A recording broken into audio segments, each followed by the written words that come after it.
Mystère de la vérité restauratrice Mivresse avec Dr Gaoudé. Tu connaîtras la vérité et la vérité t'affranchira. Amen. Je vous salue tous dans le nom de Jésus. Aujourd'hui, nous continuons le programme sur l'école de Dieu. Que la paix du Seigneur soit avec nous. Alors, nous allons baisser la tête pour que le Seigneur lui-même vienne nous enseigner. Père, enseigne tes enfants que nous sommes. Viens nous donner ta parole parce que ta parole est source de vie. Et je te confie, Seigneur, ce message pour que toi-même, Seigneur, tu utilises l'instrument que je suis. Utilise ma bouche. Non pas pour me glorifier, mais pour te glorifier, Papa. Enseigne tes enfants que nous sommes, Papa. Au nom de Jésus. Amen. Nous suivons toujours le thème l'école de Dieu. Et nous sommes partis du texte de Nombre 21, versets 4 à 5. Nous sommes partis de ce texte qui soutient cet enseignement. Et dans ce texte, le peuple de Dieu, Israël, demandait à Moïse, ils ont posé une question à Moïse, pourquoi vous nous avez envoyés dans le désert? Toi, avec ton Dieu et tous tes compagnons, tout ça, pourquoi vous nous avez envoyés dans le désert? Et nous avons présenté donc ce désert-là, qui est l'école de Dieu. C'est la suite aujourd'hui. Il y a déjà 2 vidéos en ligne. Amen. 2 vidéos sont en ligne déjà. Et donc nous sommes dans la suite de cet enseignement. Amen. Alors dans la suite de cet enseignement, qui est le thème, qui est l'école de Dieu, qui est le thème, nous allons reprendre cette lecture dans le livre de Nombre 21. Dans le livre de Nombre chapitre 21, versets 4 et 5, que nous dit la parole de Dieu. De la montagne de Or, Il partit de la montagne de Or, par le chemin de la mer Rouge, voilà, par le chemin de la mer Rouge, pour contourner le pays d'Édom. pour contourner le pays d'Édom, Le peuple s'impatienta en route. parce que là, le peuple a commencé à s'impatienter en route. Et parla contre Dieu et contre Moïse. Voilà, comme le peuple, Dieu a dit, ils vont sortir de l'Égypte pour aller à la terre, promise. Donc, pour eux, le désert, ce n'était pas prévu dans leur plan pour eux. Et donc, ils étaient impatients de savoir où ils allaient avec Moïse. Pourquoi nous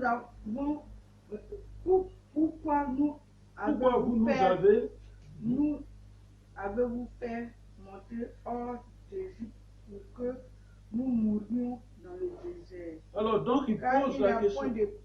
Il n'y a point de pain, il n'y a point d'eau, et notre âme est dégoûtée de cette misérable nourriture. Voilà. Et donc, ce peuple-là parla contre Dieu et contre Moïse.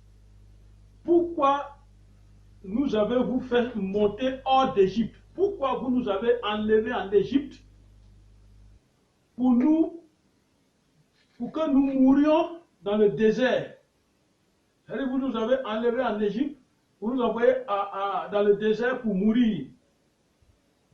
Or, pourtant, vous savez qu'il n'y a même pas du pain ici, il n'y a pas de l'eau, et dans ce lieu-là, nos âmes même sont dégoûtées de cette miette de nourriture, de cette nourriture que vous nous présentez. Alors, pourquoi vous nous avez envoyés dans ce lieu? Et c'est l'école de Dieu. Donc, après avoir présenté l'école de Dieu, nous commençons aujourd'hui par quoi? Quand il y a école, c'est qu'il y a instruction dans l'école. Il y a école, c'est qu'il y a entrée dans l'école. Comment es-tu entré dans le christianisme, dans le ministère, dans le foyer, si tu es entré dans le christianisme à cause du voyage, à cause des mariages, à cause de maladies, à cause de l'appel de Dieu, à cause des sorciers, si tu es rentré dans le christianisme à cause des sorciers, à cause des problèmes, à cause de Dieu, et puis si tu es rentré à cause de la spiritualité, Dieu t'attend pour ta formation. Amen. Et dans le livre des Hôtes, nous découvrons que Dieu a constitué un peuple, Israël, de toutes pièces. Dieu a constitué ce peuple, Israël, de toutes pièces. Et regardez ce que Dieu va faire avec ce peuple. Dans Genèse 32, au verset 28, la parole de Dieu dit, il dit encore, ton nom ne sera plus Jacob, parce que c'est Jacob qui est le père des 12 tribus d'Israël. Il dit, ton nom ne sera plus Jacob, mais tu seras appelé Israël, car tu as lutté avec Dieu et avec des hommes, et tu as été vainqueur. Donc il a changé le nom de Jacob en Israël. Israël qui veut dire vainqueur. Pourquoi Dieu a fait cela? Dieu a fait former un peuple de vainqueurs. Et c'est ce peuple-là, Dieu a envoyé ce peuple-là en Égypte. Et ce peuple est devenu esclave en Égypte. Dieu savait. Amen. Amen. Le peuple est parti en Égypte par la vente de Joseph, qui est un enfant d'Israël. Par sa vente, le peuple là est rentré, est parti en Égypte.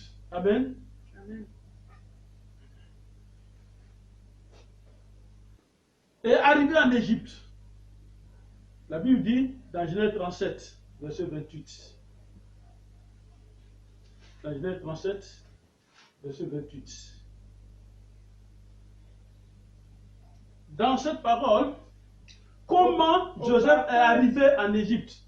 Au passage des marchands, Au passage des marchands madianites, comment Joseph est arrivé en Égypte? ils tiraient Il et dit, puis remontaient Joseph au passage, ils ont tiré Joseph de la citerne. Ils ont hors de la cité. tiré Joseph du puits et Ils le vendirent ils l'ont vendu pour 20 cycles d'argent l'argent aux Ismaélites. qui l'amenaient en Égypte. Voilà. Et donc, ils ont emmené Joseph en Égypte. Vous voyez, dans la vie, il y a des choses qui nous arrivent. C'est pourquoi nous parlons de l'école de Dieu. Il y a des choses qui nous arrivent. Quand ça commence, on a même envie d'insulter Dieu. Voilà quelqu'un que ses propres frères ont vendu entre les mains, ont vendu aux commerçants, aux acheteurs d'esclaves. Et ceux-là, les marchands d'esclaves, ont continué leur chemin avec celui-là qui a été vendu et où ils l'ont envoyé en Égypte. Amen.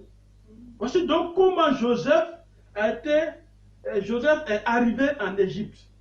Arrivé en Égypte, allons dans la Bible toujours, Genèse 39. Arrivé en Égypte, regardez ce qui va se passer. Au verset 1, il dit, on fit descendre Joseph en Égypte. Et Potiphar, l'officier de Pharaon, chef des gardes, égyptien, l'acheta des Ismaélites qui lui avait fait descendre. Amen. Amen. Donc c'est Potiphar qui va l'acheter dans la maison, pour sa maison. Potiphar va l'acheter, il va prendre Joseph. Et voilà voici donc comment Joseph va s'installer en Égypte. Amen. Et c'est en Égypte là que Joseph a été nommé premier ministre. Alors, comme il a été nommé grand dans l'Égypte, il s'est rappelé de son peuple, de sa famille, et il a envoyé sa famille en Égypte. Amen. Et donc, Pharaon a pris la bonne partie d'Égypte, Goshen, et il a donné à Joseph et à sa famille. Il a donné à la famille de Joseph. Voilà comment le peuple est installé en Égypte. Et ils ont commencé donc à se multiplier. Et Dieu a envoyé son peuple en Égypte parce qu'en Égypte, en ce temps-là, Pharaon sur la terre était comme un dieu. Or, nous savons que notre Dieu, il dit, je suis un Dieu jaloux. Je ne donne pas ma gloire à l'idolâtrie, aux idoles. Il fallait donc briser cette divinité. Pourquoi? Dans le livre d'Exode 34. Dans le livre d'Exode 34, au verset 14, la parole de Dieu dit: tu ne te prosterneras point devant un autre Dieu, car l'Éternel porte le nom de jaloux. Il est un Dieu jaloux. Mais les gens se prosternaient pendant que Dieu vit, pendant que Dieu est. Les gens se prosternaient même devant Pharaon. Il était Dieu en ce moment sur la terre. C'était le territoire, le pays le plus puissant en ce moment-là. Dieu va faire un travail. Dieu a utilisé le peuple d'Israël pour faire ce travail. Et après ce combat de délivrance d'Israël, Dieu a fait sortir son peuple d'Israël de l'Égypte. Et Dieu a fait passer ce peuple par le désert. Logiquement, humainement parlant, en faisant sortir son peuple qu'il a formé de toutes pièces, en le faisant sortir de là, pour en faire un peuple de Dieu, il devait les laisser directement aller dans leur bénédiction. Alors Israël est donc entré dans le désert par la volonté de Dieu. Amen. Amen. Le désert, c'est une école. Dieu nous met dans des situations difficiles. C'est une école de Dieu. Pourquoi? Dieu a prévu installer le peuple d'Israël à Canaan, dans la terre promise, dans le pays de l'abondance. Et vous savez, dans la vie, si tu n'as pas le niveau d'une richesse, si tu n'as pas le niveau d'un bonheur, si tu n'as pas le niveau d'une prospérité, ce que tu obtiens et ce que tu obtiens subitement, sans aucune formation, te rend impoli. Amen. Te rend orgueilleux. Te rend gaspilleur. Si tu n'as pas le niveau qu'il faut, un certain niveau du bonheur, tu deviens un homme qui ne se maîtrise pas. Tu n'as pas la maîtrise. Et c'est la folie des grandeurs.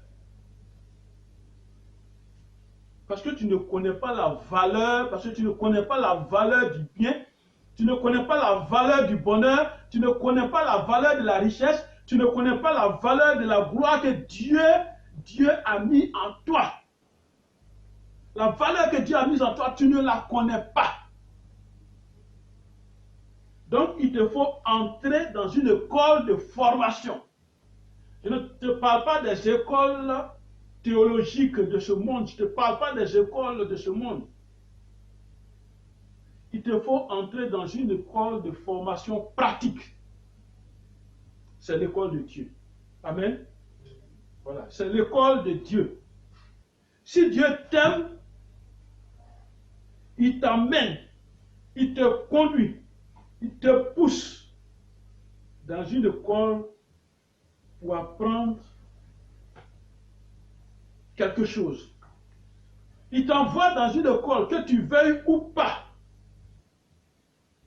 Il t'envoie dans une école. Pourquoi? Parce que la vie n'est pas facile. Amen. Et c'est de cette façon que Job, Joseph, Daniel, le peuple d'Israël, Moïse, Jésus sont entrés dans l'école de Dieu. Amen. Amen.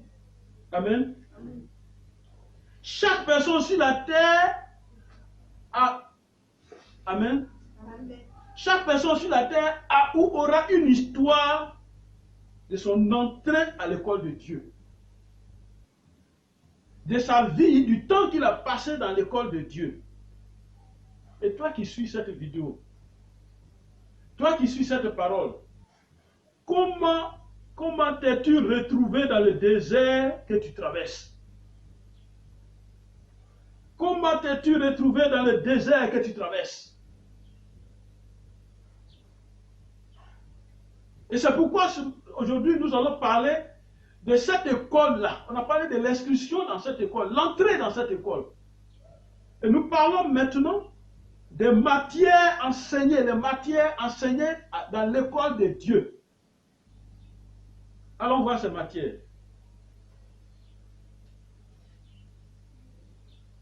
Et la Bible nous dit, dans le livre de Amos, Amos 7, verset 8, la parole de Dieu nous dit, l'Éternel me dit, que vois-tu, Amos? Je répondis, un niveau. Et le Seigneur dit, je mettrai le niveau au milieu de mon peuple Israël et je ne lui pardonnerai plus. Pourquoi Dieu voulait mettre le niveau au milieu du peuple d'Israël? Pour voir quel est leur niveau spirituel. Ils ont atteint quel niveau spirituel? Amen. Et le Seigneur, c'est le Seigneur qui parle. Les matières de cette école sont: la première matière que Dieu nous enseigne dans son école, c'est l'ignorance. Amen. Il nous enseigne l'ignorance d'abord. Qu'est-ce que l'ignorance? Parce que quelqu'un qui marche avec un Dieu, quelqu'un qui marche avec Dieu ne doit pas être ignorant. Et c'est pourquoi il nous conduit dans cette école et il dit dans sa parole dans 1 Timothée 1, verset 13, sa parole de Dieu dit, la parole de Dieu dit,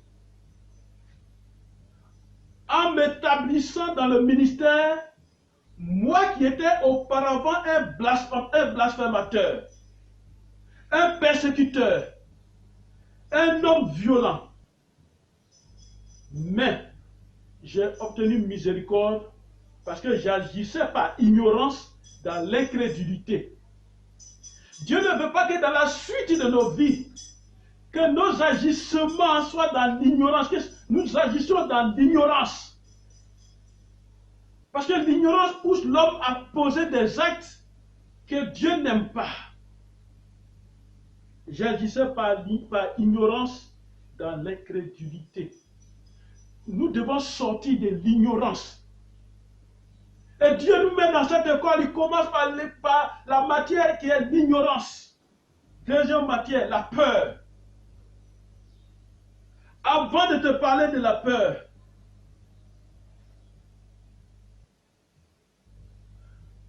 veux-tu ou bien peux-tu sortir de l'ignorance? Parlons de la peur. Amen. La peur. Va sur Google. Saisis seulement ministère de la vérité restauratrice. Et clique sur une vidéo. Et tu verras le puissant enseignement sur la peur qui a été déjà donné. Je répète, va sur Google. Écris ministère de la vérité restauratrice dans la partie recherche. Et quand le ministère apparaît, il faut cliquer sur vidéo. Et tu vas voir toutes les vidéos. Tu vas voir l'enseignement puissant sur la peur qui avait été déjà donné. Troisième leçon, le doute. La Bible dit que c'est Jésus qui parle. Et c'est Jésus qui parle. La Bible dit, si quelqu'un dit à cette montagne, ôte-toi de là et jette-toi dans la mer. Et s'il ne doute point, mais croit ce qu'il dit, cela arrivera. Amen. Amen. Marc 11, verset 23 le dit. Jésus nous pose la question. Pourquoi vous doutez en tant que chrétien? Pourquoi as-tu douté? Pourquoi tu doutes? Matthieu 14, verset 31. La leçon, la matière que Dieu nous enseigne dans l'école du désert, le doute. Quatrième leçon, les croyances. Nous les hommes, nous avons trop de croyances. Croyance dans les choses invisibles. Croyance dans les choses visibles. Quand on est avec Jésus, on doit revoir les croyances, on doit revoir nos croyances. Quand tu es avec Jésus, tu dois revoir tes croyances. Revoir tes croyances. Jésus te dit toujours, Jésus dit dans sa parole, et il répète toujours, ne crains pas, crois seulement. Crois en moi, Jésus-Christ.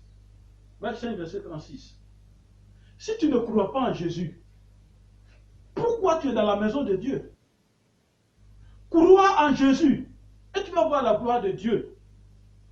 5e leçon, 5e matière dans l'école de Dieu. La connaissance.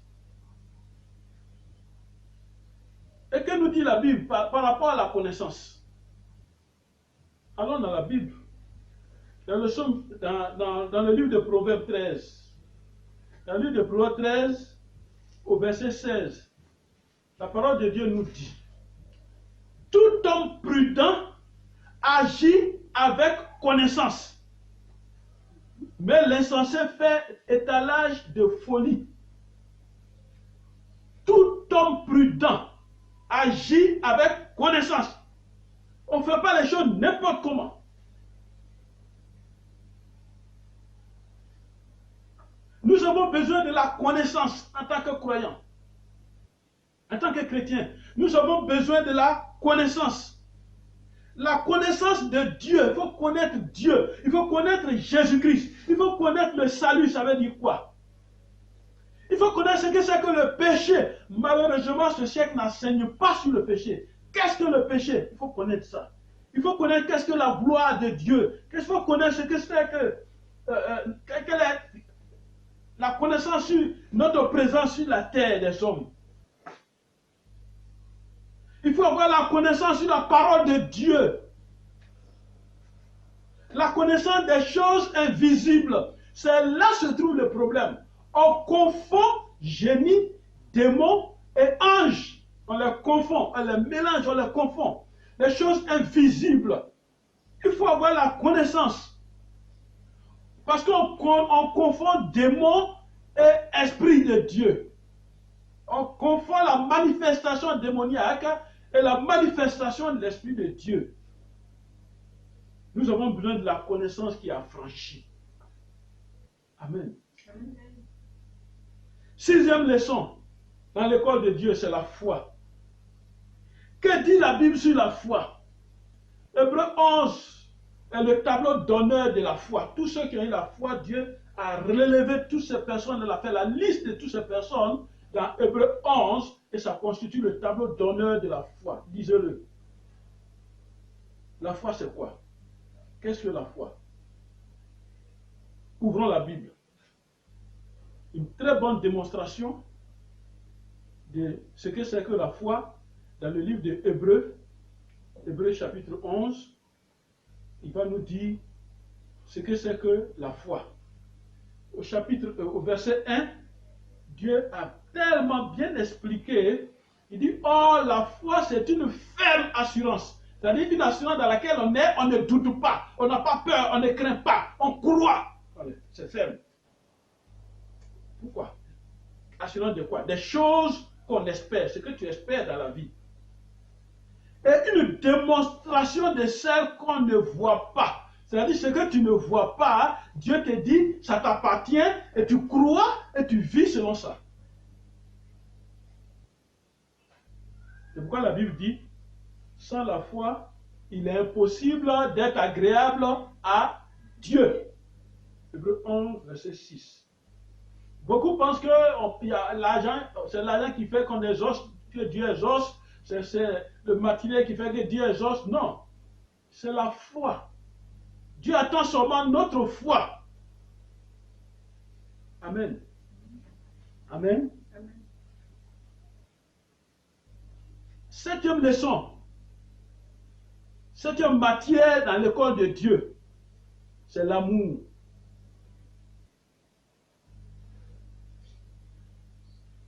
Dieu te met dans la classe de l'amour.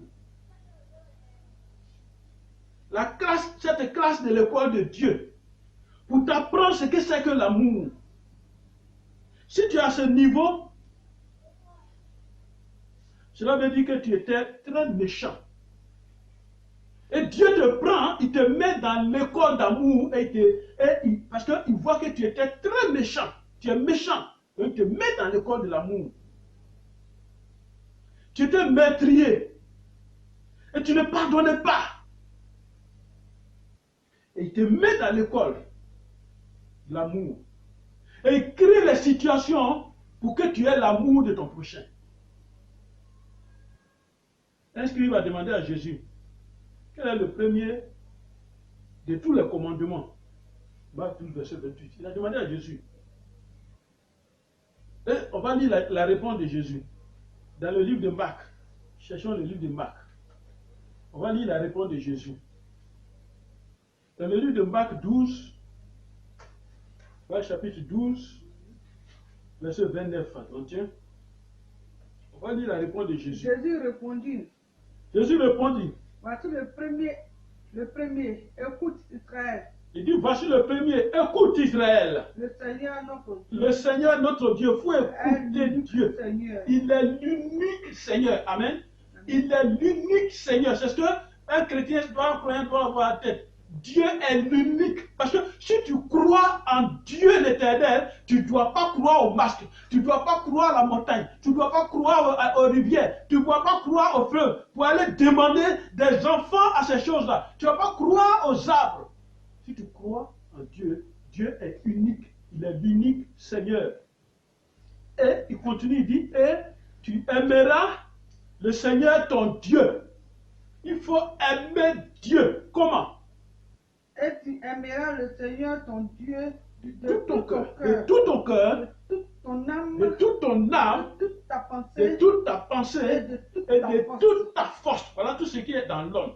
Tu dois aimer Dieu de cette façon. Tu ne dois pas aimer Dieu en partie. Non, non, non. Dans ta maison, Jésus ne doit pas être réservé dans le coin de la maison. C'est pourquoi ça ne sert à rien de mettre la statue de Marie. C'est comme si tu réservais Dieu une place, petite place quelque part. Dieu doit être partout, en tout et en toi. Partout. Dans ta maison. Et tu aimeras le Seigneur.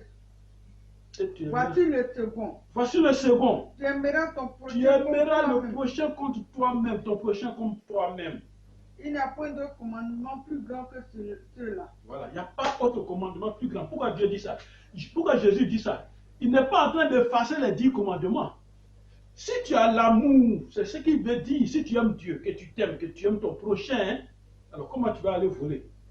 Les 10 commandements disent tu ne voleras pas. Comment tu vas aller tuer? Les 10 commandements disent tu ne tueras pas. Comment tu vas aller commettre adultère? C'est-à-dire chercher femme de non ami. Les 10 commandements interdisent cela. Comment tu peux insulter ta mère ou ton père? Parce que les 10 commandements disent honore ton père et ta mère. Regardez. Amen. Amen. Amen. Toi, homme de Dieu, toi, chrétien, as-tu l'amour dans ton cœur? Si tu n'as pas l'amour dans ton cœur, Dieu va t'envoyer dans son école et il va te mettre dans la classe de l'amour. Et c'est là il va te corriger, il va te frapper, il va te corriger au maximum pour mettre l'amour dans ton cœur. Amen. Amen. Si tu t'aimes et que tu sais que tu dois faire de bonnes choses pour toi, alors il faut penser que tu dois faire de bonnes choses pour ton prochain.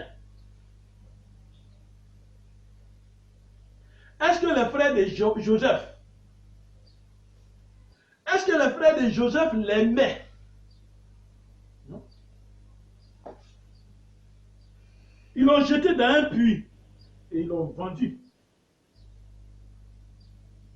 Tu marches avec un Dieu d'amour. Tu fréquentes l'église de Dieu d'amour. Et la haine, la méchanceté a rempli ton cœur. C'est quel Dieu tu pries alors? Quels sont les actes d'amour que tu poses? Allons dans la Bible, dans le livre de Matthieu, pardon. Dans le livre de Matthieu, Dieu va nous parler. Dans le livre de Matthieu, chapitre 5, verset 44, il va nous parler encore. Et il dit, mais moi je vous dis, aimez vos ennemis. Bénissez-les. Bénissez ceux qui vous maudissent. Si quelqu'un t'a maudit, bénis-le. Faites du bien À ceux qui vous haïssent. Même les sorciers qui te haïssent.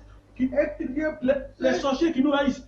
Faisons du bien pour eux. Et prions pour eux. Ceux qui vous maltraitent. Ceux qui vous maltraitent. Ceux qui vous persécutent. Ceux qui vous persécutent. Priez pour eux. Amen. Amen. On doit prier pour eux. Et c'est pourquoi le Seigneur nous dit, mais moi je vous dis, aimez vos ennemis. Bénissez ceux qui vous maudissent. Faites du bien à ceux qui vous haïssent. Et priez pour ceux qui vous maltraitent et qui vous persécutent. Voilà des choses qu'un chrétien doit savoir. Amen. Et il continue. Afin que vous soyez fils de votre Père qui est dans les cieux. Donc, ce sont les critères, les conditions, les critères pour être fils de Dieu qui est dans les cieux. Ce sont les critères. Car il fait lever le soleil sur les méchants et sur les bons. Il fait pleuvoir sur les justes et les injustes. Voilà les signes d'amour de Dieu. Si Dieu était méchant, il n'avait pas d'amour, pourquoi il va donner la pluie à ceux qui le persécutent? Pourquoi il va donner la pluie? Pourquoi il va donner le soleil? Il a donné le soleil à celui-là même. Il a donné la pluie. Il a donné le beau temps à celui-là même qui est en train de gorger quelqu'un pendant que je parle actuellement. Dieu a donné ça. Amen. Et il continue. Si vous aimez ceux qui vous aiment, quelle récompense méritez-vous? Tu aimes celui qui t'aime seulement. Ça se voit dans nos églises. On aime celui qui nous aime. Celui qui nous donne l'argent, celui qu'on aime. Alors, quelle récompense vous méritez? Les publicains aussi n'agissent-ils pas de la même manière? La question que Jésus pose. Amen. Il dit, et si vous saluez seulement vos frères, est-ce que tu as fait quelque chose devant Dieu ça? Tu ne salues seulement que celui que tu connais, qui est ton frère, c'est lui seulement. Tu as l'église, tu choisis les gens que tu dois saluer. Parce qu'on t'a dit, le frère là, cette femme là, elle est sorcière. Tu ne la salues pas. C'est contagieux. Jésus nous dit aujourd'hui, si vous saluez seulement vos frères, c'est-à-dire celui qui a le même sang et toi, si c'est lui seulement que toi tu salues, qu'est-ce que tu as fait de bon devant Dieu? Tu n'as pas l'amour en toi. Amen. Et ce que Dieu va faire, il va t'enlever un jour de là où tu es pour t'envoyer dans un coin où tu vas découvrir ce que l'extrême méchanceté et ça va te permettre de changer. Tu vas trouver des gens méchants. C'est ça l'école de l'amour, la classe de l'amour. Alors il dit, que faites-vous d'extraordinaire?